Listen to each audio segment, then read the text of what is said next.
Et pas rien n'est au-dessus de la Constitution. Lorsqu'on prend la Constitution aujourd'hui, comment est-ce qu'on peut dissoudre l'Assemblée nationale dans ce contexte actuel? Parce qu'il y a une mauvaise lecture par beaucoup qui pensent qu'on peut dissoudre. Bon, la solution la plus facile d'ailleurs, c'est la dissolution en réalité. Ça, c'est la solution la plus facile. Ça, c'est la solution la plus facile. Et si on veut facilement montrer que les députés veulent accepter ce qui se passe.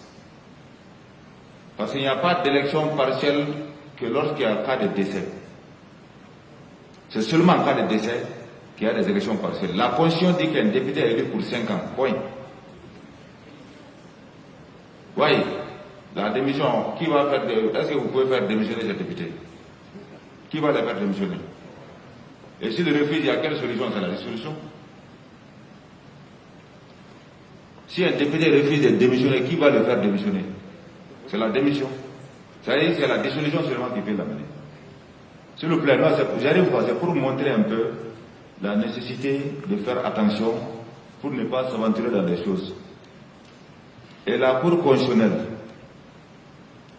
aujourd'hui, la réalité est que le pouvoir n'est pas donné au président de dissoudre la Cour constitutionnelle.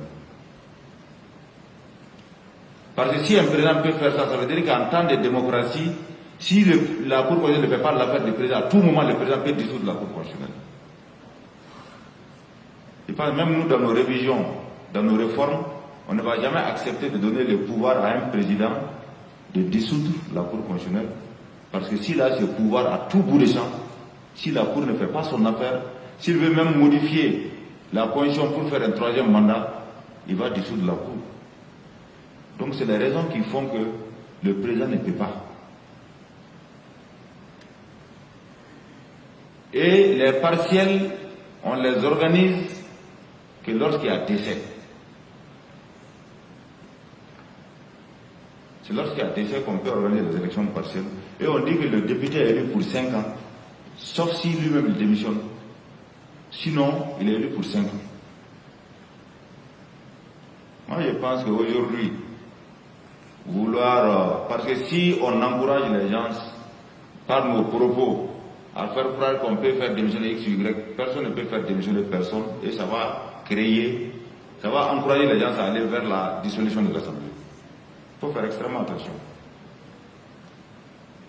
Si aujourd'hui un député démissionne, s'il dit je ne démissionne pas, il ne peut y avoir que la dissolution. Et moi je pense qu'entre collègues là, il faut éviter de faire comme si certains sont bien élus. Il y a eu des lieux où il y a eu le premier tour où les gens se contestent. Le premier tour, ils contestent. Et au 2e tour, là, il n'y a aucune localité, au premier tour, il n'y a aucune localité où les gens sont d'accord sur les chiffres. Et quand vous pensez que ça concerne X, Y, là, dès qu'on ouvre la porte, ça va concerner tout le monde. Donc moi, je pense que si les gens s'assument qu'ils s'assument, et face à l'histoire, moi, je pense que c'est pas parce qu'il y a des avantages dans ça, il y a ceci, cela. Moi, je pense que le plus important, c'est qu'aujourd'hui, ceux qui sont dans cette logique, c'est pour ébranler toutes les institutions de la République. Même si l'Assemblée démissionne, là, il n'y aura pas de solution. Ce qu'ils veulent, là, c'est toutes les institutions de la République. Et de fil à aiguille, c'est le Mali qui sera complètement occupé par des djihadistes. Beaucoup qui marchent là, c'est avec des djihadistes. Il faut faire attention. Moi, je parle, franchement, je peux respecter, mais je pense qu'il faut avoir le courage à un certain moment aussi de se dire certaines choses pour que les gens ne s'aventurent pas dans l'inconnu. C'est extrêmement important. Je pense qu'il y avait quelques doigts